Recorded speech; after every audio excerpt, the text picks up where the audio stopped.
9:02 aquí en el rumbo de la mañana. Y tenemos el placer de recibir hoy en nuestra primera entrevista de la mañana al presidente del Grupo Punta Cana, que lo es el ingeniero Frank Rainieri. Miren, pocas personas pueden brindarnos informaciones tan acabadas sobre el turismo como don Frank Rainieri. De manera que el rumbo de la mañana de entrada le agradece esta entrevista. Buenos días, don Frank. Buenos días, para mí es un placer siempre compartir, porque yo digo que cuando yo era muchacho no encontraba mucha gente que me hablara y que estuviera dispuesto a escucharme también. Entonces ahora yo disfruto, porque digo, si yo puedo orientar a alguien o si alguien me puede orientar a mí, ya estoy construyendo algo mejor. Antes uno tenía que estar callado siempre, escuchando y no lo dejaban hablar. Ahora yo creo que es bueno el intercambio, las preguntas, las respuestas, etcétera, etcétera. Yo creo que eso es fundamental en la vida de hoy y más en una industria que es nueva, porque la industria turística es nueva para nuestro país. Don Frank, qué gusto de verdad tenerlo aquí con nosotros en el rumbo de la mañana. Usted siempre ha dicho que cuando llegó a Punta Cana eso fue un amor a primera vista y ese amor a primera vista ha dado muchos frutos. Nos gustaría como hacerle dos preguntas de inicio. Una, ¿cómo ha estado todo el proceso de recuperación del turismo? A sabiendas de que usted siempre ha manifestado que las cifras del COVID allá se han mantenido, vamos a decir, estables y con una línea muy bajita, que siempre usted abogó porque se abriera la reapertura rápida de los hoteles. ¿Cómo va marchando eso? Y segundo, aprovechar para saber cuál es su opinión sobre el conflicto que hay con el aeropuerto de Bávaro. Mira, con relación al primero, debo decirte, yo lo que siempre he abogado es que separen las cifras de las grandes ciudades del resto del país. Porque lo que ocurrió en Santo Domingo, en La Vega, en San Francisco de Macorís o en Santiago, no fue lo que ocurrió en Samaná, en Puerto Plata, en Bayahíbe o en Punta Cana. Entonces no teníamos por qué penalizar la industria turística con cifras que eran altas en algunas regiones del país cuando en otras no tenían esos niveles. El mejor ejemplo es que aquí nunca tuvimos una crisis ni de habitaciones, ni de camas en la cuidado intensivo, ni tampoco de respiradores. Inclusive, nosotros donamos 14 respiradores y 12 nunca se usaron. Están ahí en las clínicas y en los hospitales, pero no se llegaron a usar. Bendito sea Dios, eso fue un privilegio. Eso quiere decir que en esta zona se pudo trabajar rápidamente una integración sector público, sector privado importantísima. Aquí nos unimos la Asociación de Hoteles, la Fundación Grupo Punta Cana, el Ministerio de Salud, el C5 de la Fuerza Armada, Policía, Defensa Civil, Cruz Roja, todos los sectores, las juntas de vecinos hicieron un rol, jugaron un rol importante, o juegan un rol, porque mantenemos esa unión todavía hoy y una planificación estratégica, y eso permitió que pudiésemos reducir la expansión del virus en una gran proporción, a pesar de que cuando nos agarró teníamos 86,000 turistas extranjeros en la zona turística, que evacuamos en 2 semanas a través del aeropuerto de Punta Cana. Entonces pudimos trabajar de la mano y seguimos trabajando de la mano. Montamos telemedicina para apoyar a los hospitales, para que la gente no se fuera a los hospitales. Porque cuando tú ibas de tu casa a un hospital, tú veías 10, 20 personas y contaminaba 1, 2, 3 en el camino. Entonces, no. Hicimos telemedicina y te prestamos los servicios en tu casa. Le suplimos de alimentos a las familias que tenían COVID, se les llevaba comida caliente. ¿Para qué? Para que no tuvieran que salir a trabajar porque no tenían recursos. O sea, se hizo un programa muy amplio de la unión del sector público con el sector privado que nos permitió mantener el nivel de contaminación en un bajo nivel. Y asimismo, el número de internos en cuidado intensivo y también en el tema de los fallecimientos, que es el más importante.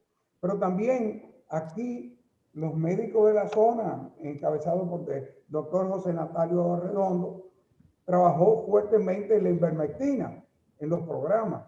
Y hay muchas, miles de personas que estamos en el programa de ivermectina, incluyéndome a mí. Porque lo que yo digo, si no hace daño, no será perfecto, pero bueno, ¿quién me dice que no puede aliviar?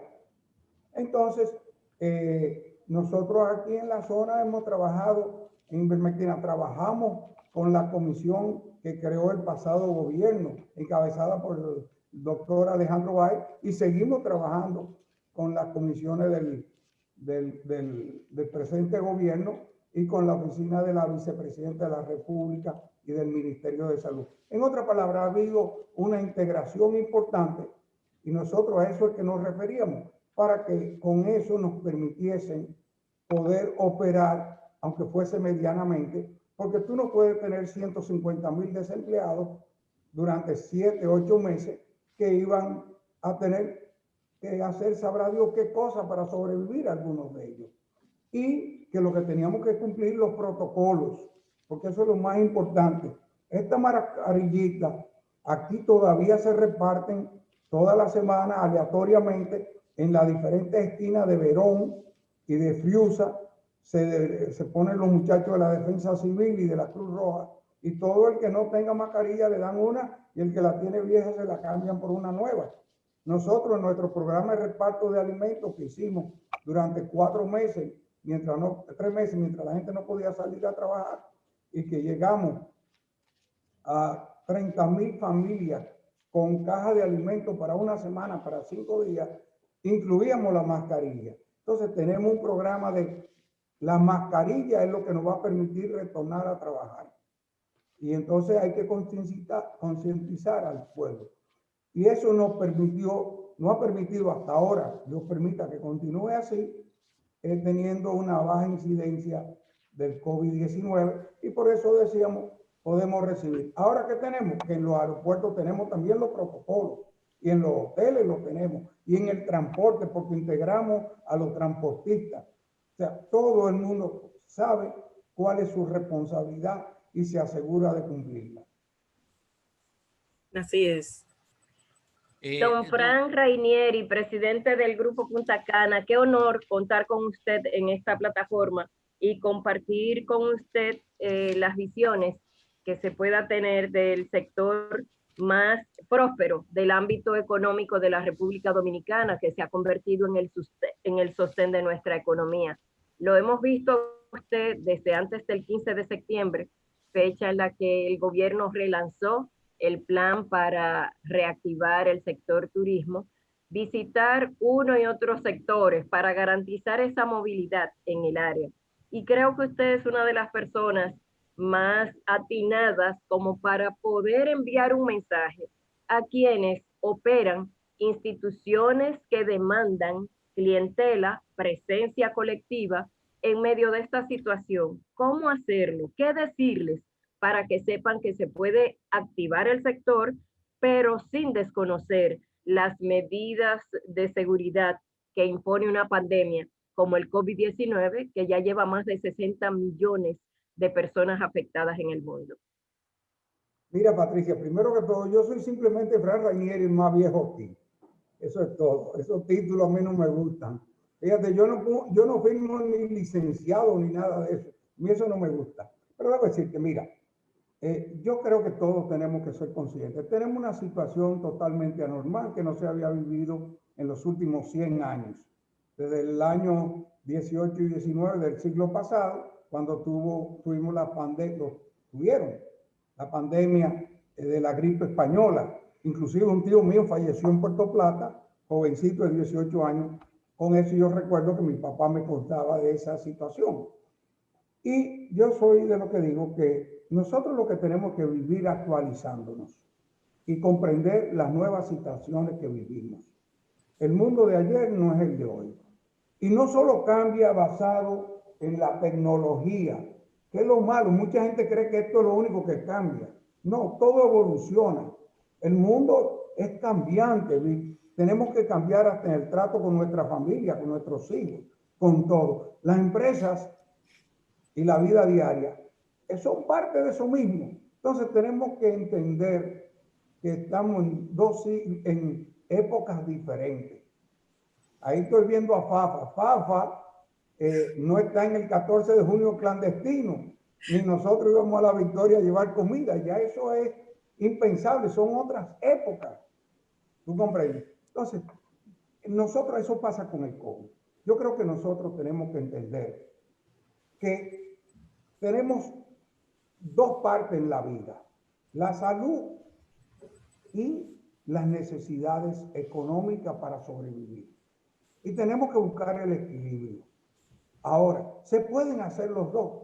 Lo que tenemos es que saber cómo manejarlo. Si no sabemos cómo manejarlo, se nos va a ir de la mano y va a explotar. Entonces, yo soy de lo que he promovido, de que tenemos que asegurarnos de cumplir los protocolos a rajatabla. Esto no es opcional. Esto no es que a mí no me gusta la mascarilla, ni no. Es obligatorio. Yo soy de lo que en eso soy un pichón de dictador.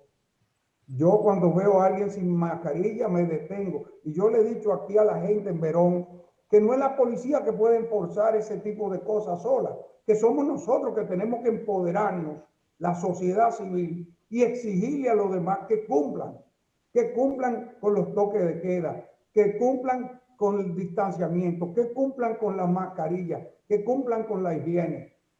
Somos nosotros que tenemos que obligar a eso. Nadie lo va a hacer y no hay suficiente policía para manejar 11 millones de habitantes. Entonces, vamos nosotros a integrarnos, vamos a ser nosotros copartícipes en el manejo de esta situación para que podamos entonces producir. Y en eso es la otra parte. Nosotros aquí, el turista que llega y desembarca sin una mascarilla, le vendemos a $5 una mascarilla. ¿Tú sabes para qué? Ese dinero va para la fundación, para comprar mascarillas para los que no tienen dinero.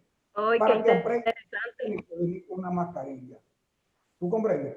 Las pruebas son aleatorias, pero al que le toca es obligatorio, no es opcional. ¿Tú comprendes? Entonces, tenemos que hacer las cosas bien. Que se nos salen de la mano en ocasiones, sí, es verdad, porque hay que admitir, hay momentos, te llegan 1000 pasajeros a la vez al aeropuerto y se van a aglomerar. Pero vamos a tratar de que no se aglomeren en el 90% de los casos. Y con eso vamos a poder manejar esta situación. Entonces, lo mismo en los hoteles. No llenemos los hoteles. Oye, nosotros hemos hecho reuniones de 50 personas, pero tenemos que tener limitaciones. Tenemos sitios donde pueden ir a una playa 250 personas, pero ni una más. Y hay gente que se pone guapa. ¿Por qué? Porque son propietarios aquí. Y dicen, ¿por qué yo no? Bueno, porque ya hay 250.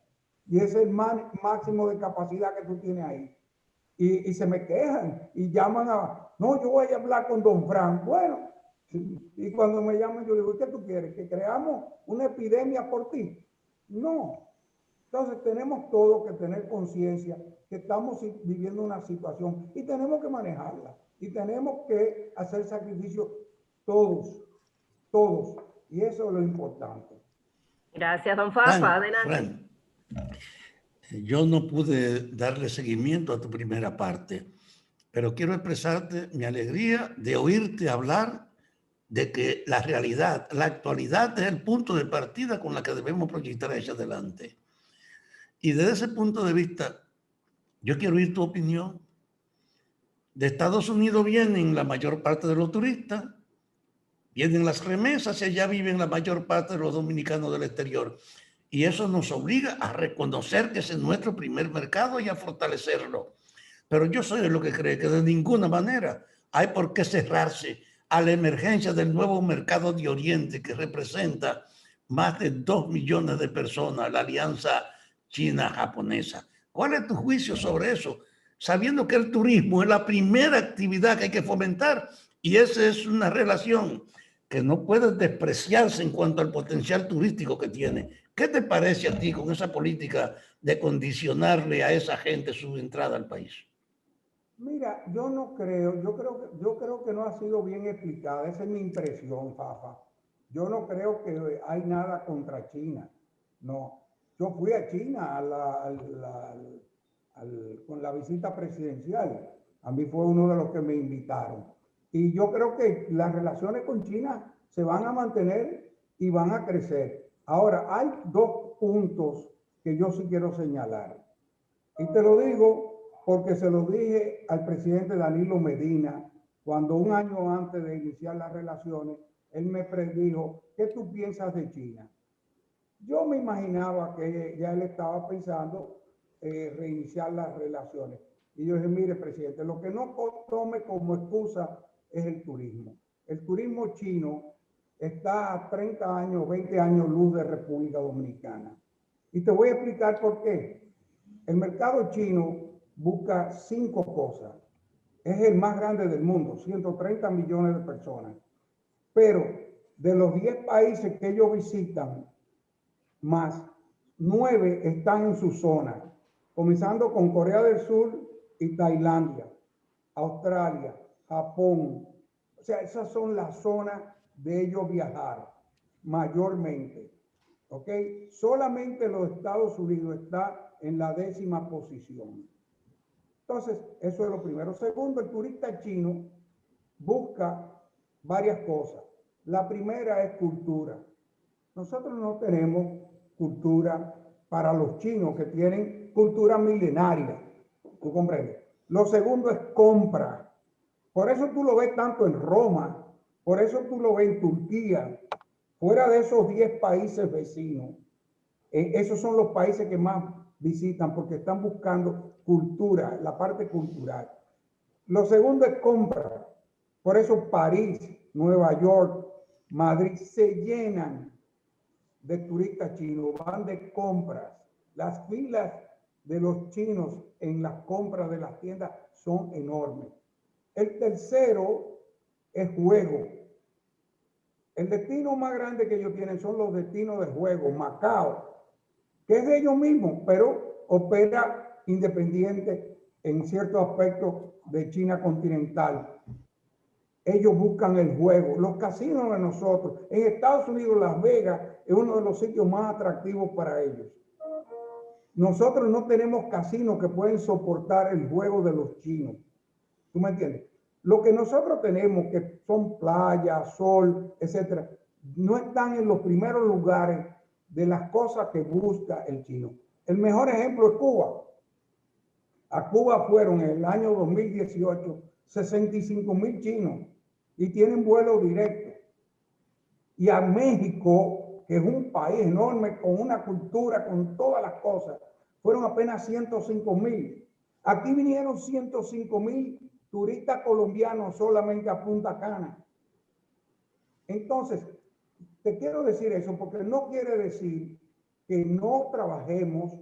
Nosotros trabajamos el mercado ruso. Nosotros fuimos a Rusia en el año 92. 2 años después que el muro de Berlín se cayó, nosotros estábamos en Rusia promoviendo. Y los primeros rusos llegaron en el 2000. O sea, nos tomó 8 o 10 años comenzar a crear un mercado. Pero tampoco quiero falsas ilusiones de que los chinos van a comenzar a llegar mañana como se pretendía. No, eso no es verdad. Ahora, la República Dominicana importa más 1,000 y pico de millones de dólares de China. Es imposible que no tengamos relaciones con China buenas. Ahora, tenemos que promover las exportaciones porque es que el déficit es enorme. El déficit que tenemos con China es bestial. Entonces, los otros dicen, conmigo tú no tienes déficit, con China sí, y tú quieres tratarnos iguales. Eso es política económica 101 en una universidad. Eso es elemental. Y yo creo y estuve conversando con el embajador de China hace unos días, de que no es que no se va a continuar las relaciones con China, no. Lo que pasa que la realidad es que de donde vienen, a Punta Cana solamente vinieron 1.4 millones de turistas en el 2018 desde Estados Unidos, 1.4 millones de dólares, que a $1.100 promedio de gasto de acuerdo al Banco Central, son 1.700 millones de dólares solamente por ahí, que si lo multiplica por 55, para decir un número promedio, son todos los pesos. ¿Tú comprendes? Entonces tenemos que entender que en este momento el hermano que nos está dando el pan y la mantequilla en el sentido comercial es ese, y tenemos que manejarlo. Ahora, yo no creo, vuelvo y repito, que eso quiere decir que nosotros vamos a tener malas relaciones con China, ni mucho menos. Yo lo que creo es que necesitamos que los chinos compren más de nosotros, que no sea una vía la carretera, sino dos. Y yo creo que por ahí es que está el tema, pero eso es político. Tú sabes, tú eres político y eso es político, y yo hasta ahí puedo decir, pero óyeme, Fran, cualquier otra cosa ya sería política, y yo no soy permíteme político. decirte una cosa. Yo he dicho que nuestro empresariado no es competitivo, que es muy resignado a lo que pasa. ¿Tú te imaginas que a China llegó una persona y fue a ofrecerle allá el Mama Juana y le dieron una provincia de 50 millones para que viera si eso era aceptable en China? Y cuando el presidente fue a China, el brindis fue con Mama Juana, así que ni siquiera el ron ni el tabaco, que son nuestras dos armas internacionales, habían llegado a China. Pero así como ese hombre encontró un mercado en China, es una tentación también para las cosas nuestras. Desde ese punto de vista, yo soy de lo que cree que hay que trabajar ese mercado, aunque tú tengas razón hasta ahora en el aspecto turístico. Pero este país tiene un mérito que no explota. Primer país del Nuevo Mundo, que es un atractivo, y no somos capaces de llevar allá un incentivo. Entonces yo creo que el turismo tiene en esa zona un gran espacio, y la economía también tiene un gran espacio. Pero lo que hacemos es comprar, nada más no vendemos allá. Fíjate, Pablo, yo estoy contigo. Debo decirte, para que tú sepas, ¿tú sabes cuántas botellitas de Mama Juana se vendieron en el 2019 en el aeropuerto de Punta Cana? 350,000 botellitas. Hay 3 fábricas que nada más le trabajan para el aeropuerto de Punta Cana. 350,000 botellitas de Mama Juana. Ahora que tú lo mencionaste, la Mama Juana. Mira, yo creo que el empresariado dominicano ha avanzado muchísimo. Yo creo también que nosotros tenemos que buscar todos los mercados. Y en eso estoy 100% de acuerdo contigo. Fíjate lo que yo te dije. Nosotros nos fuimos en el año 92 con Fran Jorge, que era ministro de Turismo de ese entonces, a Rusia. ¿Tú entiendes? Cuando Rusia era todavía una semi mala palabra, y que uno tenía que tener una visa que entraba el día 16 en el vuelo tal y salía en el vuelo tal otro día, y para tú ir de Moscú a San Petersburgo a Moscú tenía que tener 2 visas diferentes. Todo eso. Y logramos, nos tomó 10 años. Fíjate lo que yo he dicho, no es que no lo trabajemos. Lo que no podemos soñar es que esto va a venir en 5 o en 10 años. No, se va a tomar más tiempo. Se va a tomar más tiempo, y no debemos, en este momento, teniendo otros mercados que no hemos desarrollado y que están más cercanos, debíamos explotar esos mercados más. ¿Tú comprendes? O sea, yo creo que nosotros deberíamos tener 3 millones de turistas norteamericanos. Ese es el número que nosotros esa es la meta. tener. ¿Tú comprendes? Esa es la meta. ¿Tú entiendes? Entonces, que en vez de coger 5 millones de dólares para China, para que dentro de 20 años nos traiga 1 millón de turistas, vamos a coger 1 millón para China y vamos a coger 4 para Estados Unidos, que no lo estamos haciendo, o se está comenzando a hacer, para traer los 3 millones que están en China, en Estados Unidos, que pueden llegar en 1, 2, 3 años. ¿Tú comprendes? Porque el tema que nosotros como país tenemos una premura, porque necesitamos crear más empleo. Nosotros necesitamos tener los 10 millones de turistas. Yo creo que ya no son 10. 10 fueron en el momento y te voy a decir de dónde viene eso. Hace 10 años, España logró tener 50 millones de turistas y tenía 50 millones de habitantes. Y yo decía, si España logró un turista por habitante, nosotros debíamos tratar de tener lo mismo. Entonces ya España está en 86, bueno, el año 2019 tuvo 86 millones de turistas. Ya nosotros debemos hablar de 14 millones de turistas. Ya nosotros nuestra meta no debe ser 10 millones. Ya deberíamos pensar en 14, 15 millones de turistas. Imagínate tú lo que es el impacto que eso tendría para la economía dominicana. El estudio que hizo la Junta Agroempresarial junto con el Banco Popular y Azonadores en el 2016 dio que el sector hotelero consumió 800 millones de dólares en productos agrícolas y agroindustriales. Eso fue exportación dentro del país. Si nosotros, y eso fue con 5 millones de turistas, para poner un número redondo, imagínate tú, nosotros con 14, comprar más de 2.000 millones de dólares en productos agrícolas y agroindustriales. Eso es duplicar la producción agrícola de la República Dominicana. Pero ¿quiénes son los que se benefician? No son las plantaciones grandes, no. Es el pequeño agricultor de vegetales, el que tiene finca de pollo. O sea, el agricultor pequeño de Constanza, de Jarabacoa, de San José de Ocoa, etcétera. Ese de Baní, ese es el que se beneficia. Entonces, ese puede ser un efecto multiplicador enorme. Y por eso es que yo creo que ese encadenamiento que se ha logrado es tan importante y es lo que tenemos que promover como país. Muy bien, gracias. Miren, don Fran, formidable relato. Muchísimas gracias por compartirlo con el país a través de nosotros. Muchísimas gracias, muy agradecido.